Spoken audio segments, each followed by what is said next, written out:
Hi, Isabel975 and welcome to Elite Dangerous on the Legacy version on Xbox. Now, here I am in my stealth pirate ship. This is known as the T-Bomb. It's a ridiculous ship, named after one of the chickens that lives in my house. And it's a fun, silly stealth dropship build. Years ago, there was a member of the XO who always used to say to me how great a stealth ship the dropship is, and you know, I thought, well, why not give it a go as a pirate ship? And I did kind of a bigger version of my Cobra Mark IV, but using a dropship to have one beam laser and a load of fixed missile launchers, because you can get a lot of fixed missile launchers onto a dropship. That's the great thing about it. It surprisingly has a decent amount of hard points. It's just slow, cumbersome, fat, ugly, and one of the worst ships in the game. But other than that, it's great. Now, this commander was in Seoul. I was looking to try and scan him for cargo. He said to me afterwards that he actually deliberately came over looking for a fight. So, you know, I was a bit surprised how squishy his Anaconda was, but then he's not actually fully engineered it. So, this is not a really fair representation of this commander, as yeah, you'll see his he also wasn't really aware of stealth. I don't think he's ever fought against a ship that's running that cold or actually using stealth mechanics against him, because his weapons couldn't lock on, which confused him. Which, you know, that is the idea with this build. It is technically a stealth ship. It's a stealth pirate ship.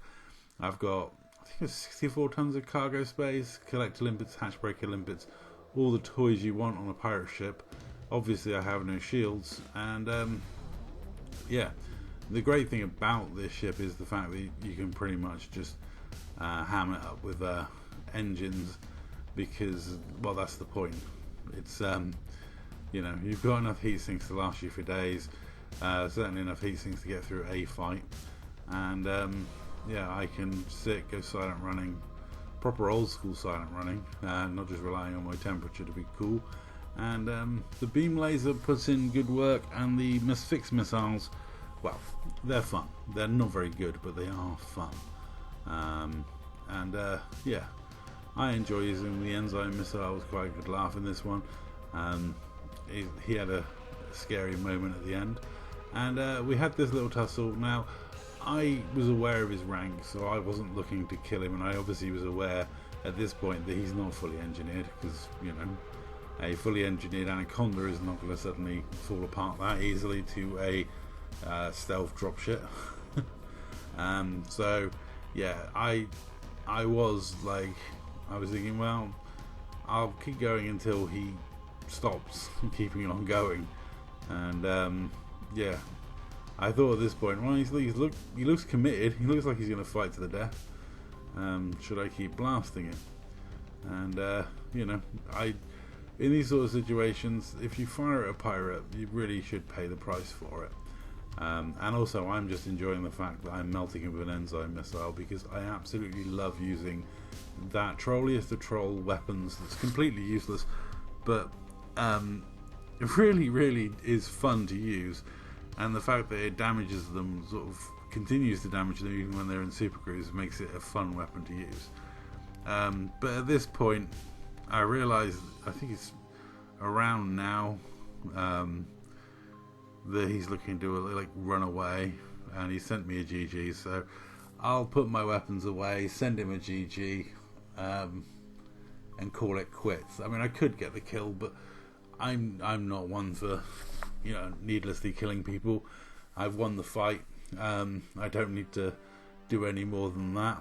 And then I became interested in this watching, because I realised that the NPCs were actually shooting him, and he was still melting from my Enzyme missile, so this was causing him some issues.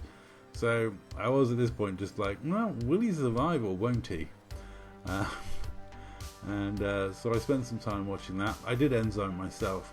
I do normally do that in this ship. It happens when I fire the Enzyme missiles while I'm stuck ramming the person normally, or hit them with an Enzyme missile just as I ram them.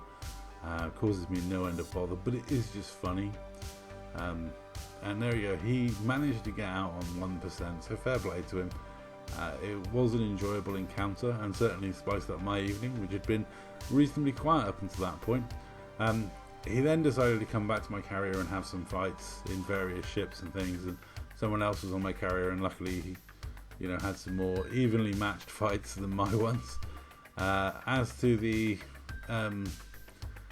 Anaconda, it definitely needs some work. I think he said he's got tier 3 engineered shields on there, and that's about it.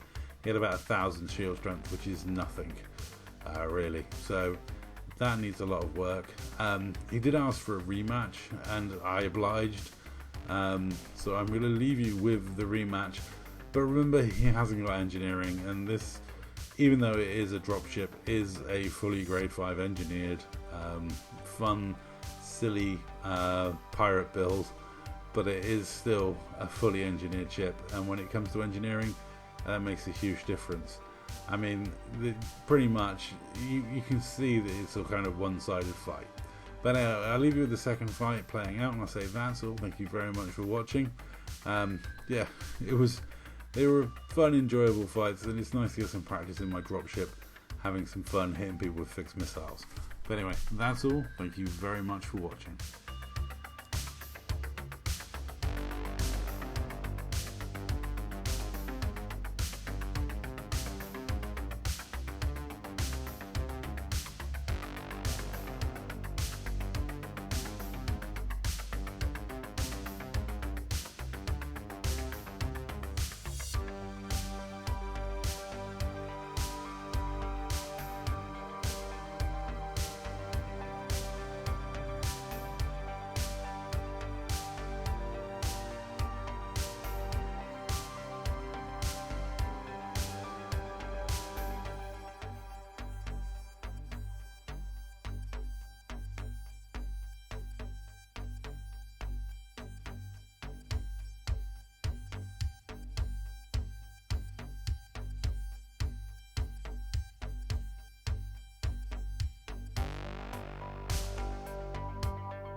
Everything's